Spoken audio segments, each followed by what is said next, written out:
Oh, this is really bad. Okay, here, take the camera. This is really bad. 7/14/2022. This little cabin on the island is a true Maine getaway. Over the past few days, myself and two friends have been fishing, filming, and soaking up the Northwoods beauty. Yesterday, we fished from 9 a.m. to 3 p.m. and experienced what this lake has to offer, including some quality largemouth, smallmouth, and of course, pike. We caught most of our fish deep in 20-25 feet of water, but we did spot a few large fish roaming in the shallows. I hope, if you're reading this, you're enjoying this getaway just as much as we did. Crack a claw, make a cast, and enjoy the peace and natural beauty this place has to offer. As always, keep fishing, never stop. John B. Just like that, we closed the chapter here at the little log cabin on the middle of the island. This is our last day. It's so sad. We got everything cleaned up. I hate to say this, but we gotta leave. They're kicking us out. On the bright side, we're not done. The video is continuing. Connor quit his job last night, which is sweet. I wouldn't say that, but temporarily for a day or two. Connor was able. Are you gonna get in trouble? No. Okay, no one sees this. Okay, sweet. If Connor's boss is watching this, dude, he's doing good. He's hanging out with the boys, cracking claws with the boys and catching fish. Way more important than his job. We're gonna actually head to a different lake and try to chase after specifically one of my favorite fish to chase up here. From here, we're gonna rip the boat back to mainland and then drop into a completely different lake that should yield some pretty good fishing. If you guys come to this cabin, I might leave a link down below. Let me know, tag me in a post, and I seriously advise you guys to come to either this cabin or a different cabin or just experience what we did, because if you're going through some hard times, it's healing. It's nice. This is a good natural way to kind of get back to your roots. But anyway, why are you smiling? I'm getting sentimental. Are you going through some hard times right now? Those are hard times. Videos are sucking. No, no, I'm not going through hard times. I'm going through the best of times. Anyway, we're peacing out, signing out. Wait, no, the video just started. Yes. Keep fishing, never stop. Thanks for watching. No, all right, let's get out of here. You ready, boys? Let's roll.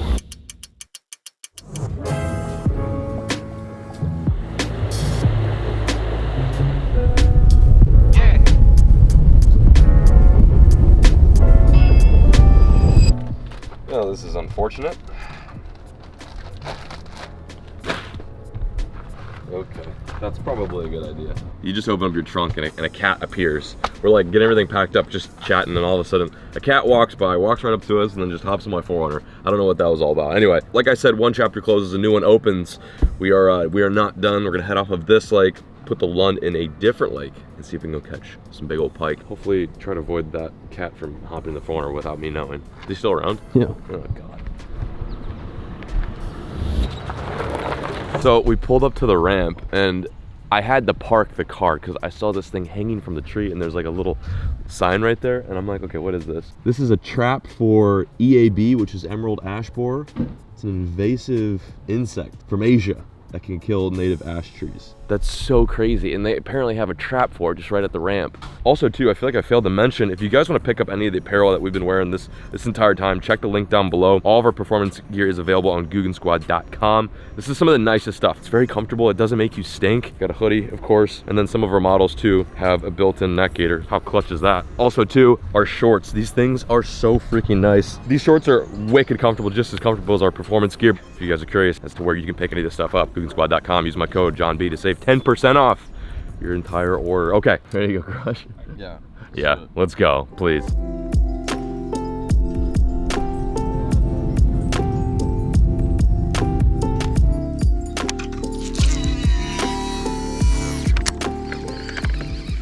There's one.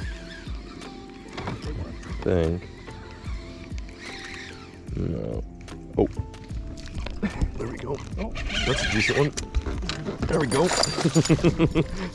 I did not see that fish at all. Dude, it felt like a bluegill tap. It's not bad. In the boat. That took no time at all, man. Not bad. That is so cool. Oh, and he just spit the hook. How beautiful. We did it. That took no time at all. First pike of the day. Throwing big blades around. It's hot, it's sunny, water's stale, but there's so much activity on the surface. This lake is very unique. I've never fished a lake like this before. At least not down here in Maine. Not a bad one. You're saying they get much bigger in here, don't they? For sure, but it's not a bad one. Not a bad one at all. He's bleeding a little bit, so we're gonna get him back in the water. Take care, buddy. See you later. Just little missile goes right back down to the bottom. So today is hotter and even steamier than yesterday. Normally Maine doesn't get this hot, but in the middle of July, it definitely does. So with it being hot, we're slowing things down. We're moving up shallow, finding any sort of grass that we can spot on our graph. And we're throwing big baits around. This one in particular I'm throwing is just a giant spinner bait. It's a double willow leaf. I believe it's like a full ounce. I've got a stinger hook and of course the main hook, which is attached to the wire. And those big blades really come into play when you've got the sun. Like, it's dirty water, but that sun is enough to reflect down in there and make these blades shine. Pike, for whatever reason, are just such curious fish. They're so aggressive and they see all that bulk of metal and they're like, oh, that looks like a meal. Like pike are easily duped. I'll just put it that way. The rod I'm using is a 7'9" Guggen muscle. This is probably gonna be available very soon, maybe by the time this video comes out. I'm using a 50-pound braid, DC Monster Drive reel, great reel. I used it for peacock bass in the Amazon, and it works amazing for, you know, smaller pike and also muskie too if you wanted to go that route. But yeah, really nice light combo. We're just working this grass edge. That's where they live. I mean, if you're gonna go for pike, find grass, find shallow grass. Even if it is hot this time of year, that grass is cool. It keeps the water oxygenated, and they absolutely love it. So, see if we can get another one. What are you tying on? You go, oh, interesting. See, that is exactly what a pike wants to eat. The more metal, the better. Like, they love that. So here's what we're working with right here. Off to my left, I've got a wall of grass, almost unfishable unless you're punching or frogging. But if I move my motor a little bit to the right, in front of the boat, it becomes barren. So what I'm doing is I'm casting along that edge. Those fish will hide in that edge. They'll use the edge to push bait into. And it's a nice little ambush spot for these fish. Pike are ambush predators, meaning they will occasionally hunt and actively chase, but their methods of getting food is they lay low. They sit in the grass, they camouflage themselves, and when a shad or a perch or an alewife comes over the head, they just jolt. They come out of the grass, they come out from whatever structure they're hiding in, and they crush the bait. That's one of the reasons why when you do get bit from a pike, it is so ferocious, because they exert all their energy at once just to grab that meal. Just a little fun fact for you guys. Pike oftentimes will sit and wait, and that's why you have to cover water if you do want to try to catch a nice one. That's a good one. You see him? He's following me in. Yeah. Oh, it's a good fish, man. That's a really nice pike. Is another one? It's another one right there. Isn't it? Got him. Nice job. That was cool. Let's go, we're hooked up. Oh, yes. Oh, God. Oh, don't spin it. I got him. That was quite the gong show. Even the little ones, they do that. If there's grass around them, if there's a dock piling, chances are buddy's gonna get you in there. Nice, caught that one on the bladed jig. Yeah. First, wow, we hit a bit of a lull. Thankfully we can cut this video up and edit, because otherwise you'd watch probably, I don't know what, 2 hours of us not catching anything. But there's Connor's pike, nice fish. Ooh, look at those teeth, man. Imagine just giving him a little tickle in the back of his throat. Check his tonsils. Number 2. Not too bad, brother.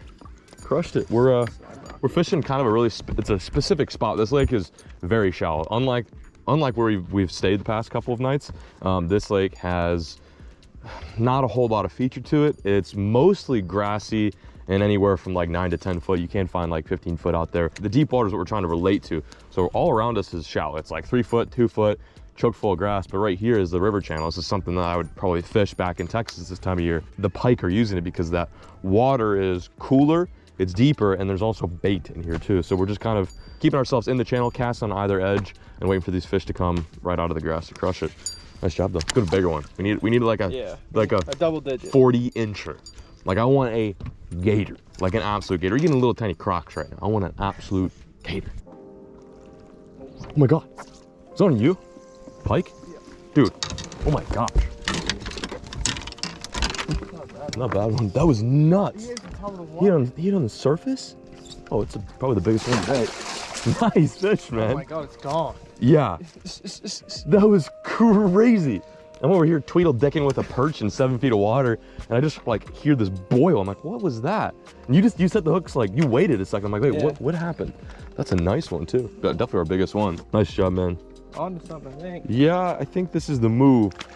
It's relatively not deep, but in comparison to what is surrounding this spot, it is deep. Like 7 foot is like nothing, but it's deep water adjacent, I say it lightly, adjacent to some shallow grass. So this is a perfect spot. And we're seeing perch are following our big baits up, and yeah, this seems right. We just need to find that big old Goliath. No way. Oh my god. It's a big crappie. Yes. No way. No way.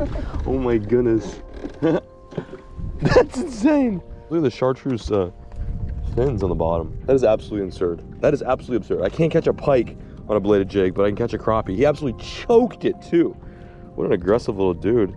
This lake's got everything. These are also considered to be invasive up here in Maine as well, but they're great eating, and there are quite a few lakes where you can find black crappie. I don't believe there's white crappie up here, but you can get some black crappie. Cool fish. Wow, that was a nice one. That was like probably 12-incher. Quality fish for sure. Yeah. Oh boy. Oh, nice fish. We got a bass. Going for the big net. It's a good largemouth. It's a nice largemouth. Yeah, nice one. Oh, we've gotten crappie, we've gotten pike. What more can you ask for? Now a nice largemouth. Wow, it's getting rowdy out here. What the hell? I'm vibing. Ooh, that's a little bit better. No, it's not. This is fun. Well, we found a little school of crappie, or fish ID for 100. These are perch. We found a little school of perch, and I couldn't resist. I got the Guggen ultralight out, and I'm throwing a little soft plastic down there. They're so much fun. There's like a big school of them. Look how pretty they are. Poiches. The Midwestern snack. Everyone in Minnesota and Wisconsin, Illinois knows exactly what I'm talking about. These things are delicious eating. It's your lucky day though. I'm gonna put you back. As much as I love eating perch, I'm gonna let these guys live. Really yellow fish too, so gorgeous. I'm gonna send them back, ready? Bye. I think there's only a few left. Really? Is there like a ton? Here, get the little crappie stick out. Let's spank them.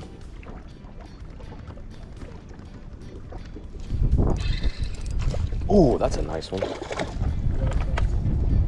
All right, I think we're actually gonna take some of these jimmies home, put them in the air fryer. Ooh, busting, as the kids like to say. This is a good keeper size. Surprisingly, there's no limit for perch in Maine, so we could keep 100,000 of these if we wanted to. Connor is still rigging up. It's been about 15 minutes. About 15 minutes. All right, what do you say? That's got some good loins on him. Look at the loins on that one. I'm gonna put them in the dead well. What's the forecast, weatherman? It's about to dump. Stormy. Yeah, this does not look good. Stormy. Well, this is strange for a couple reasons, one of which the weather was supposed to be nice today. As you can see, that was a lie. Also, our little pike mission shortly shifted into catching dinner. We stumbled upon some good table fare fish, that including yellow perch, and now a monstrous school of white perch, which the boys and myself are all just cranking. Oh, I missed. We've literally caught like, how many, like 30, 20, and we've, oh my God, it's getting really bad. Okay, I think I'm gonna wrap this up. We've got enough dinner. We've got plenty. Oh, this is really bad. Okay, here, take the camera. This is really bad. How the hell did that came out of nowhere. It said 40% chance at 340. Well, it's 328. And if I would have stayed out there for an extra probably 20 minutes, I would have 100% gotten struck by lightning with a perch rod in my hand. Not worth it, as much as I love little panfish and perch. I'd rather not get electrocuted. I don't know what that is, but it's not rain. It's, I think it's little tiny bait fish. They might be alewives. They did stock some alewives in here, which I don't know if that was such a brilliant idea, considering this lake is probably one of the best pike lakes in Maine. Everything's alive right now. I mean, there's a reason why we caught all those white perch schooled up. It's because when you have crazy weather that rolls in like this, it affects what's down beneath the water column as well, and just gets stuff active. But we got a live well full of meat. It's looking very dead in there, actually more like a dead well. So we're gonna put the boat back in the trailer and head back to camp. This has been an incredible little series that we filmed. Thank you, Captain Connor. Good, man. I'm gonna miss you. Connor quit his job, drove all the way up here to hang out with us. I'm homeless. What a legend. He's homeless, so if you guys want to donate to his GoFundMe, the link's down below. It's GoFund the Connor Project. No, I'm just kidding. He didn't quit. You just took a day off. That's all we did. Yeah, I took but a he's day peace now. He's heading south. We got to head back up north to Camp Claw. This is fun. As much as I'd love to continue this, it's going to rain, so we'll meet you guys back at camp and start cooking up these white and yellow poich.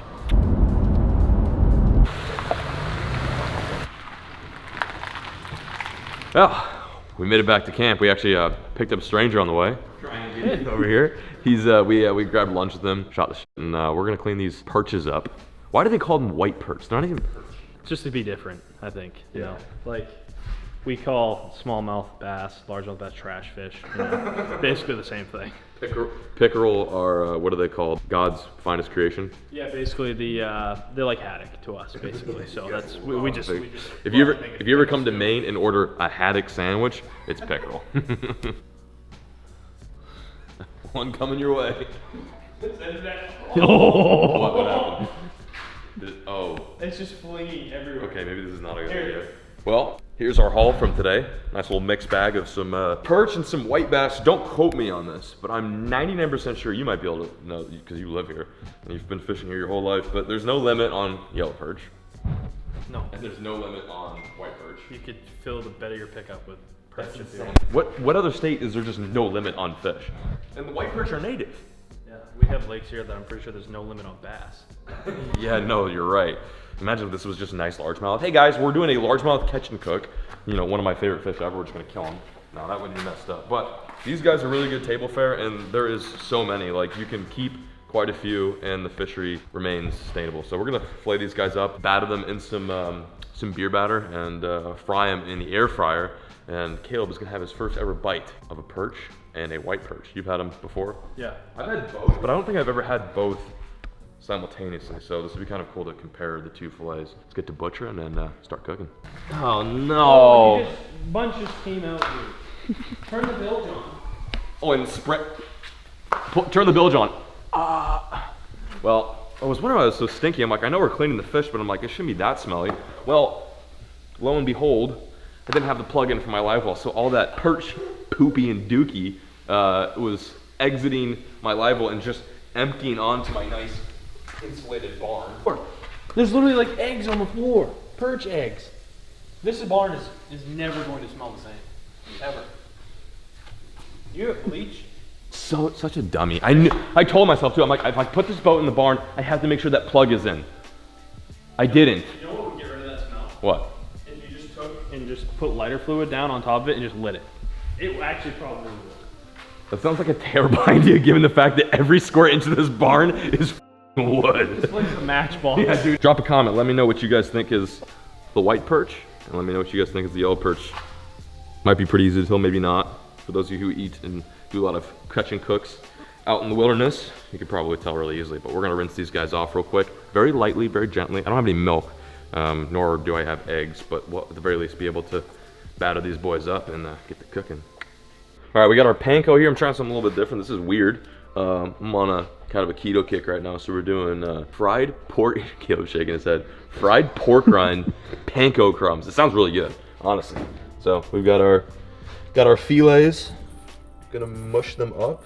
Mush them up, really, dude.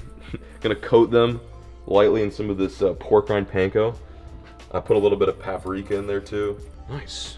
Our fillets are all coated, ready to go. Of course, we're gonna do this in the air fryer. We're bougie. We're into glamping. We like doing things, you know, the fancy way, the suburban way. I will put it that way. I'm really excited for Caleb to try it because he's mostly a saltwater. You'd say you mostly saltwater fish. Yeah. Not a huge freshwater consumer as far as fish species go. And these are two of my favorites, at least that you can catch up here. Walleye, hands down, some of the best. Same with salmon. I love salmon, but when you can just go out to a lake and get into a mess in a school of perch and bring them home, why not?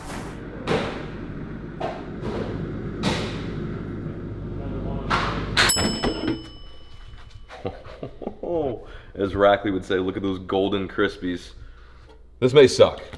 Full disclosure, this may suck. I'm not the best at cooking fish. I can't hardly fillet. The one thing I can do is I can catch fish. I'm pretty filleting fish, and I'm pretty terrible at cooking fish. But hey, at least it looks good. Which one's the yellow perch and which one's the white perch and which one do you like better? Okay. No pressure. Actually, a lot of pressure. Do you like yours medium rare?